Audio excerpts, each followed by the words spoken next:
Namo tassa bhagavato arahato sama sambuddhassa. Namo tassa bhagavato arahato sama sambuddhassa. Namo tassa bhagavato arahato sama sambuddhassa. Today I would like to talk about different modes, levels of consciousness.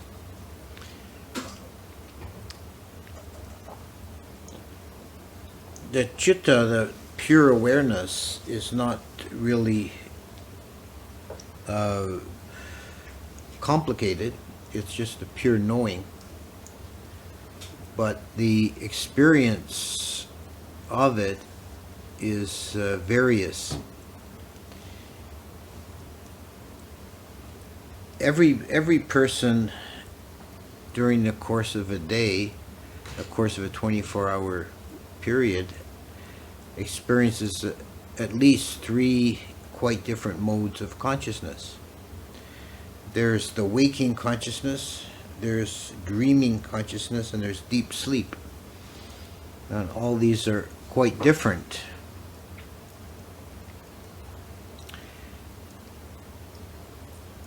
Deep sleep is a continuous immersion in what's called the bhavanga. This is a term from Abhidhamma. Bhavanga is best understood as the mind idling in neutral. Let's say, it's not engaged with anything, but it's not the same as, it's not the total unconsciousness. We generally don't remember our experience of bhavanga. And in the course of a day, in our waking life, we have a tendency to slip in and out of bhavanga. The mind idles in bhavanga until it takes an object. And the more awake and alert, clear you are, the less your mind slips back into bhavanga. But if you're tired or your consciousness is dull for some reason, you'll be in and out of bhavanga a lot, and you won't really grasp the objects, and you'll be muddled.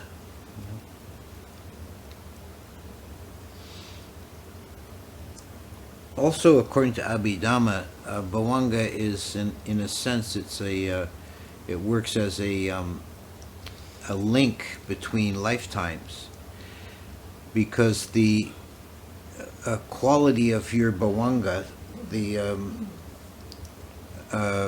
nature of the state of bhavanga, which varies from individual to individual, is set by the last moments of your previous life.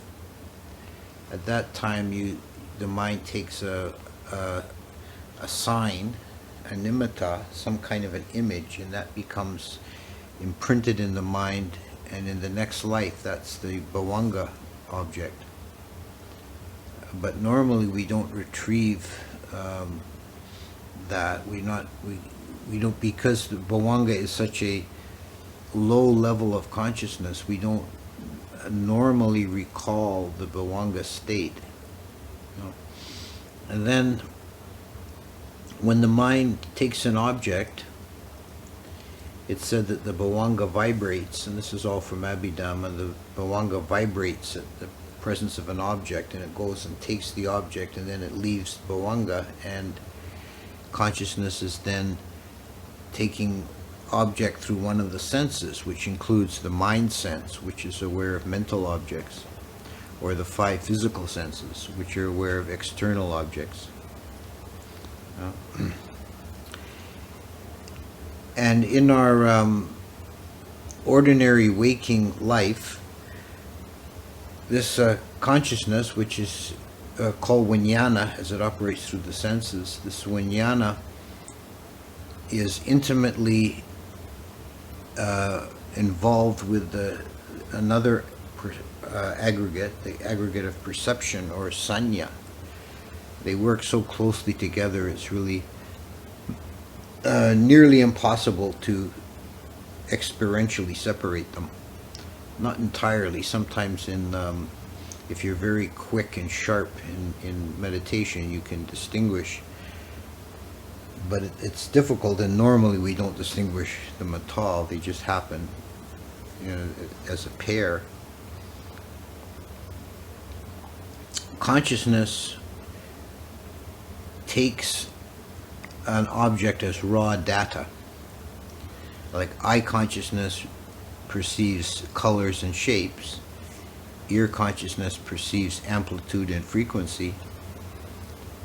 And perception then takes that information and basically creates the image that you experience.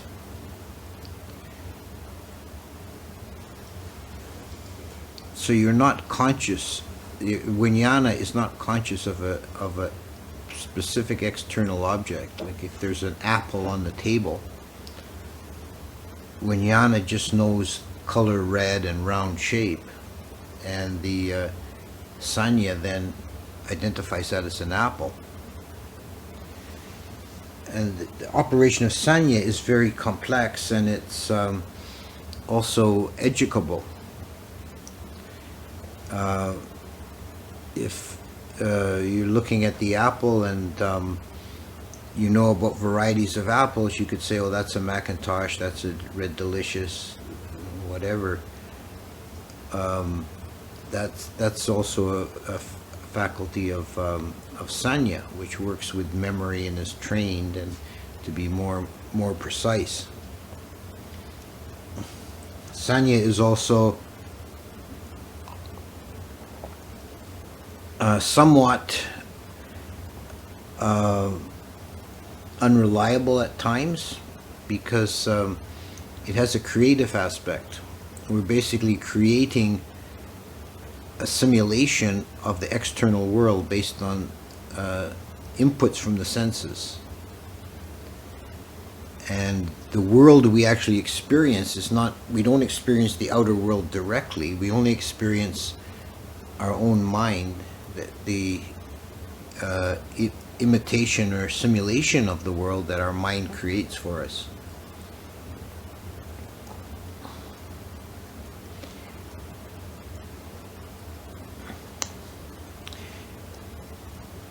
You can see a good example of how sanya works with some optical illusions, and how the raw data is then parsed by the workings of perception into something else. There's one optical illusion that has a pattern of dots, and there'll be one dot missing from the pattern. And if you look right at that spot, you'll see it. You'll see, oh, there's a dot missing. But if you're looking at the other side of the picture, your mind fills in the missing dot. There's also a number of optical illusions that, depending how you look at it, it's one thing or another. There's like probably the most well-known one is the two faces in a vase, right? The one, the dark background can be seen as two faces, or the white foreground can be seen as a vase. There's a number of ones like that, some of them quite clever. And perception flips back and forth between the two interpretations.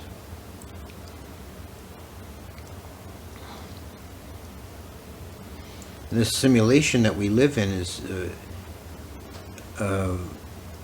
accurate enough, it's realistic enough that we're able to function in the world, but it's not actually the world, it's our own mental reconstruction of the world.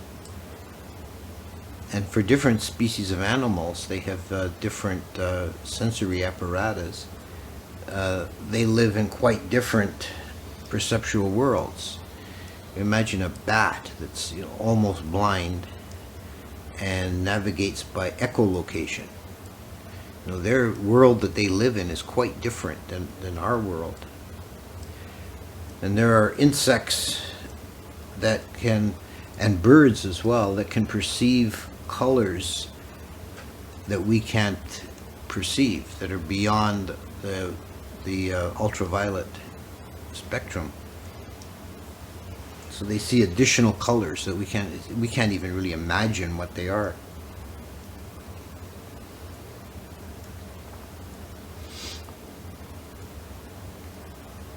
So the same process of creating a imaginative reconstruction also occurs in dreaming, but the difference here is that in the waking life, the construction of the mind is tightly bound to the incoming information from the senses, most of the time, and assuming we're not insane, not hallucinating. We're perceiving information from the senses and then parsing it with perception. But in a dreaming state, you're not getting external information. You're working only with, fragments of imagination and memory, and the mind creates an entirely illusory world.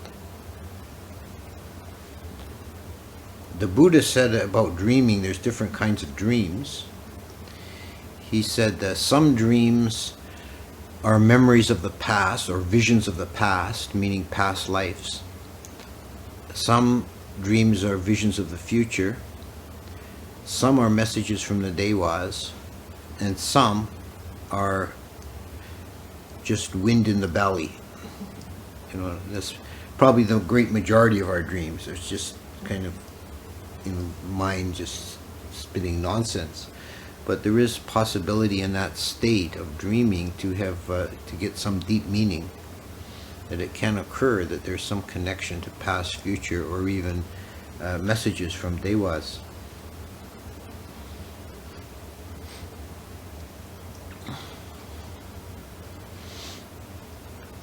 So these are the three standard modes of consciousness, but that doesn't limit the possibilities.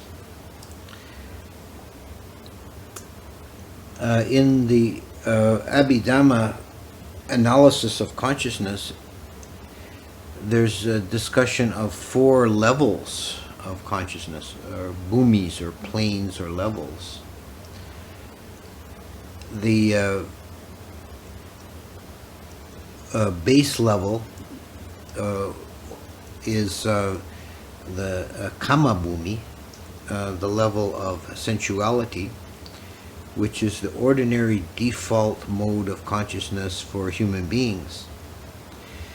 It's also the most complicated or complex or differentiated, which means it's also the most bewildering and confusing.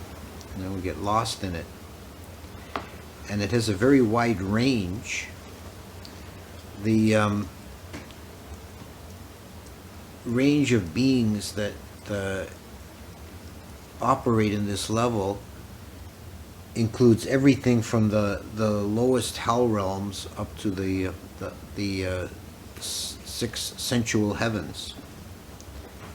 And it includes, as well as humans, it includes ghosts and animals. Operation of consciousness in the kama bhumi is centered around the senses. We take our information through the senses, and even our thoughts, our desires, our fears, they all revolve around sense objects. That's the default mode of existence for animals and humans and sensual devas.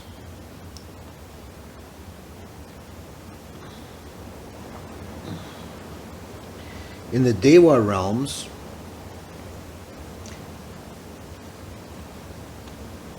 I think the operation of perception, we could say, is somewhere between our ordinary waking state and the dreaming state. It's more fluid. Reality is more fluid for the devas. And this reaches an extreme in the case of the Devas of the fifth heaven, the Nimanarati Devas. These are the Devas who delight in creation. They have complete control over their perception. Their external reality is created by them as they wish. If they wish to, they don't have to build a house. They just imagine it and create it with their mind. And whatever they wish for, they create with their mind. So the reality for them is entirely fluid. But it's still operation of consciousness and perception.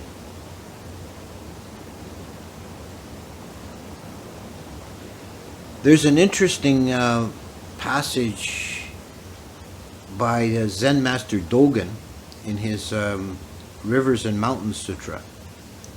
It's a very interesting text where he attributes the difference between the different realms of existence entirely to perception. And he gives the example of a river. To a human being, it's clear flowing water. To a being in the hell realm, it's molten lava. To a naga, it's a realm of crystal palaces.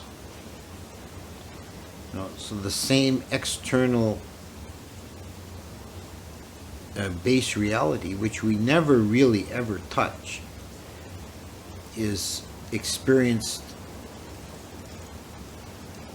radically different by different classes of beings, to the extent where, according to Dogen at least, it's a defining characteristic separating the different realms.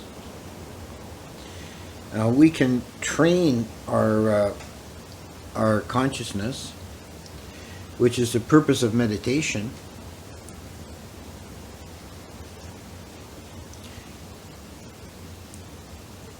and we generally talk about two types or modes of meditation, both of which have their virtues and uses and their value. And for balanced practice, they should have some practice of both. It's samatha and vipassana. In a samatha meditation, we're training the mind in stillness or stability. This is the meaning of the word samadhi, that the mind is unmoved. So we take an arbitrary object like the breath and fill the mind with that object to the exclusion of everything else. And this type of meditation leads to a unity of mind, ekagata, a unification of mind, which culminates in the states we call jhanas. And I'll have a bit more to say about that. But first I want to distinguish the types of meditation. The other type, vipassana, means clear seeing. This is a training the consciousness to be clearly aware of momentary occurrences without coloring them. So it's, in a sense, it's really disciplining or limiting the role of perception, so that the raw data is experienced moment by moment. So this leads to a clarity of understanding. So we're trying not to color the experience by our beliefs, our desires, our fears, but just what is this object right now, immediately arising in consciousness.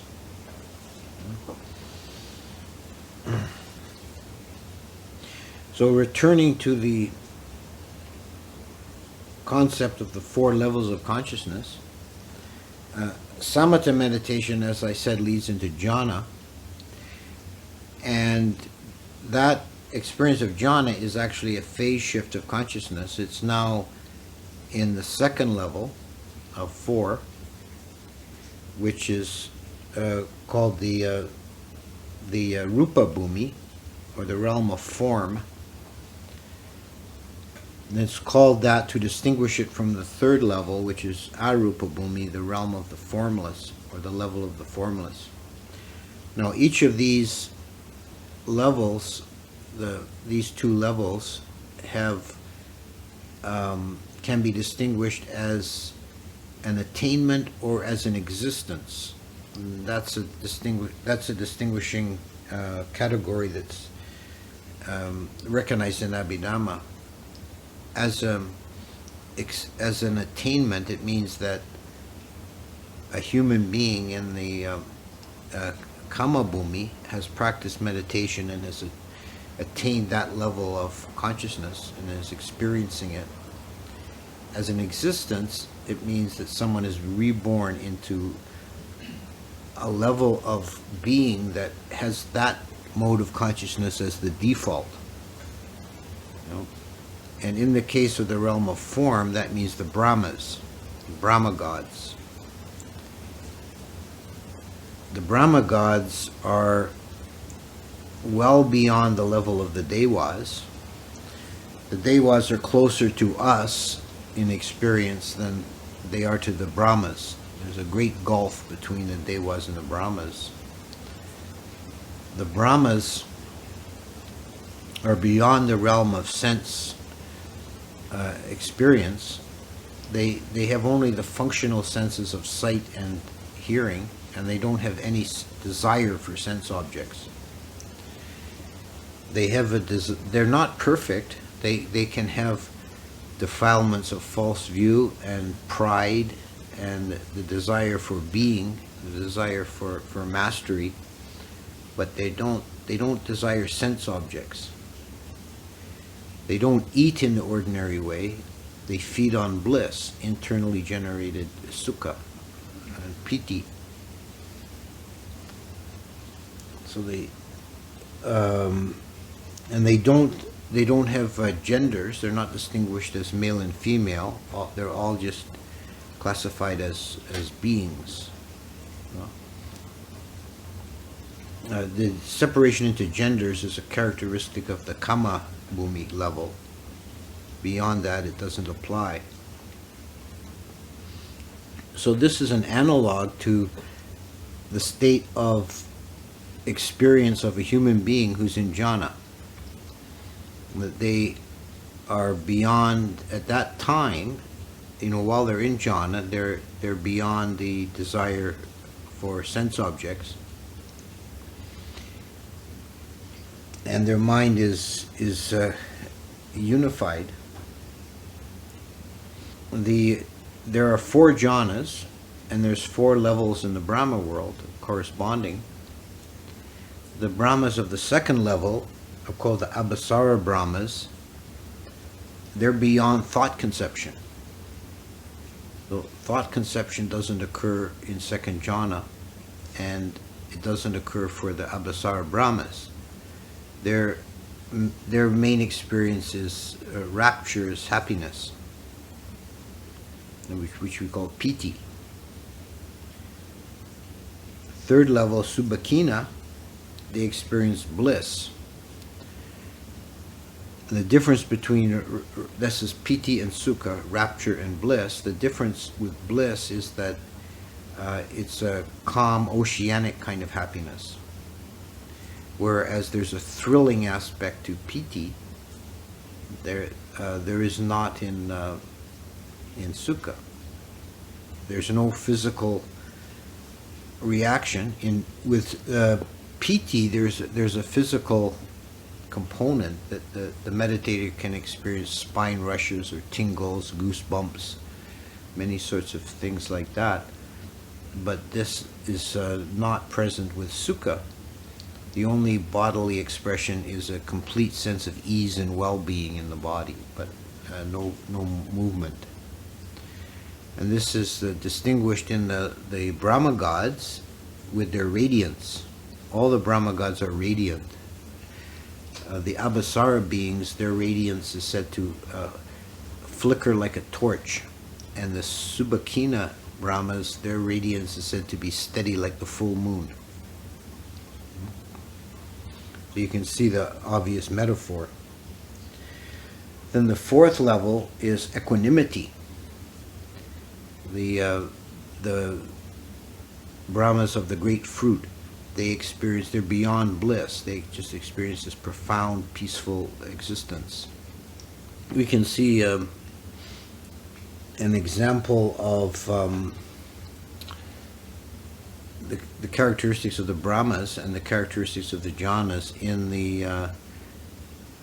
that any stories that we have in the texts, in the commentaries or the suttas or the jatakas that involve Brahmas, they're always first level Brahmas, because at the first level there's still thought conception and speech, so they can actually interact with other beings and do stuff in the world, whereas the higher Brahmas are just blissed out all the time, so they don't make any stories. they're just chilling out in their realm.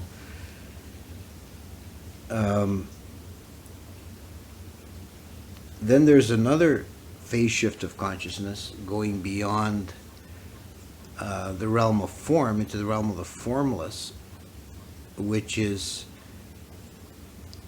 mind only. There's no body, there's no materiality. So that's dropped away. So you'll notice, and this is another point that's important to grasp, is that as we move up through the levels of consciousness, we're seeing a purification and a simplification. It's not that there's anything added. It's not like there's something esoteric and exotic that's being added to consciousness. Its levels are being stripped away, and a more basic primordial kind of consciousness is there all the time. But it's hidden, like the blue sky is hidden by the clouds. So the higher levels of consciousness are just simpler. They're less cluttered. And going through the realms of the formless, there's also 4 levels here. That's also a continuation of this theme of simplification. The first realm is the realm of boundless space, which still has that kind of very tenuous link to the physical, because space is a concept bound to the physical, but empty space is that we don't really relate to it as an object. But boundless space, and all that exists is consciousness aware of boundless space. Then in the second level, space drops away, and one is aware only of boundless consciousness. It has been suggested that this level, boundless consciousness without reference to space, is what was perceived by the writers of the Upanishads when they talked about the Atman equals Brahma, that they were experiencing this unity of consciousness. Then the third level is even consciousness is not, one's not even aware of consciousness. Is the realm of nothingness. And then the most subtle level is the level of neither perception nor non-perception, when even the concept of nothingness drops away. Even nothingness seems too cluttered, too complex, too busy. So when that falls away, what's left is neither perception nor non-perception, which is just a name to try and grasp what's really indescribable. But it's still, even this most subtle level, we're still within samsaric existence. This is still conditioned existence. And everything within samsara is impermanent, is imperfect, and is without self-substance. But we could say this highest level or deepest level, neither perception or non-perception, is samsara at its bare minimum. It's the bare ghost of samsara, but it's still one more gulf to cross, one more big divide, and that's in the level that's nibbana, the unconditioned, which is entirely outside of conditioned phenomena, has no relation to it, and it's not even really classified as a bhumi.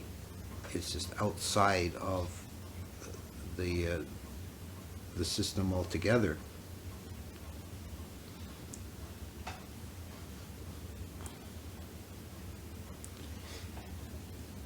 And it's not really possible to say anything definitive about it because our words and our concepts are conditioned. And we can't grasp the unconditioned with the conditioned. You can't put a net around nibbana, you can't describe it in words. And one of the metaphors the Buddha uses speaking about nibbana is a light beam, a sunlight, like you have a beam of sunlight coming through a window in a house and it strikes the far wall. But then if you knock the wall down, where does the sunbeam strike? So nibbana is the complete liberation from the conditioned. It's has nothing to do with conditionality or any of our categories of existence or non-existence, being or non-being. None of these apply. And following this theme of purification and simplification, we could say that it's the ultimate purification. One is purified of all conditioned existence, and purified of non-existence as well. Generally, when we talk about and think about these levels of consciousness, and if you see them in a book, then they make a diagram. They usually show it like a vertical hierarchy with sense desire realm at the bottom, and then form and formless in nibbana. I think probably a better way to visualize it is like a bullseye of concentric circles, with nibbana at the center, and then formless around that, then the realm of form, and then on the outside, the widest circle, that of the sense desire realm. And these circles can be subdivided in different subdivisions of the different realms. And the further you move out from the center, the more complicated, the more differentiated, the more bewildering the experience is. And so you're lost. You know, we're out in the sense desire realm. Your beings are spun around, driven by the winds of the mind, driven by fear and fascination, desire and aversion, just pulled hither and thither, without, and it's very confusing and bewildering.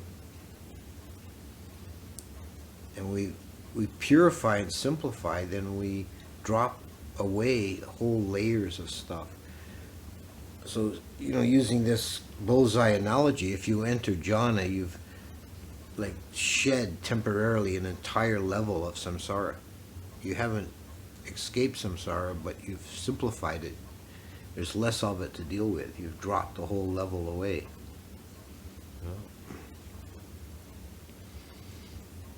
And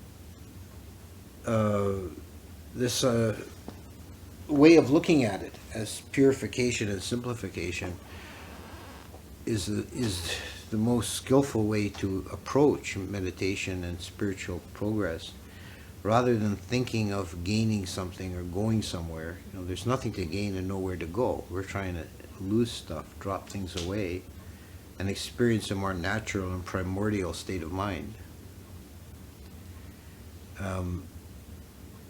mythologically, the story in the Aganya Sutta, which is very fascinating and has lots of really interesting aspects to it, is the story of the beginning of this world system. There's no ultimate creation in Buddhism, as time is beginningless, but this particular world had a beginning and will have an end. And the beings that became human, according to this story, were originally Abhasara Brahmas, second-level Brahmas, who were circling the earth, feeding on bliss, radiant, living a Brahma existence. And then they fell from that level when they started to engage in the sense world. And the particular thing that happened was they became curious about the foam on the surface of the sea. As the world congealed and became more solid, foam appeared on the surface of the sea that had a nutritious aspect. It's compared in the commentary, compares it to the skin on boiled milk. And they tasted it with the tip of their finger. And as soon as they did that, they took on a coarse body and fell to earth. And it's a long sutta with a lot of detail, and they go through several stages of basically devolution, becoming rougher and coarser and grosser until they turned into the sorry specimens we know today. But this mythological aspect, if you think about it, it means that this is the primordial aspect of jhana, that when we're entering jhana, we're just remembering a state that we lost long ago. We're not creating something new.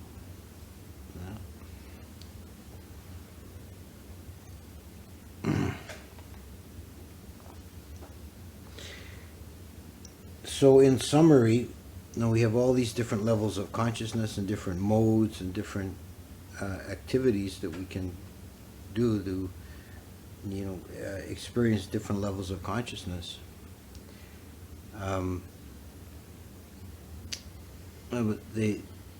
We should always be striving for a greater clarity, like more wakefulness, spending fewer mind moments in bhavanga, being more awake and clear. And we should be attempting to simplify and purify, to remove the clutter and the complexity, and try and get back to a basic underlying natural primordial nature of mind.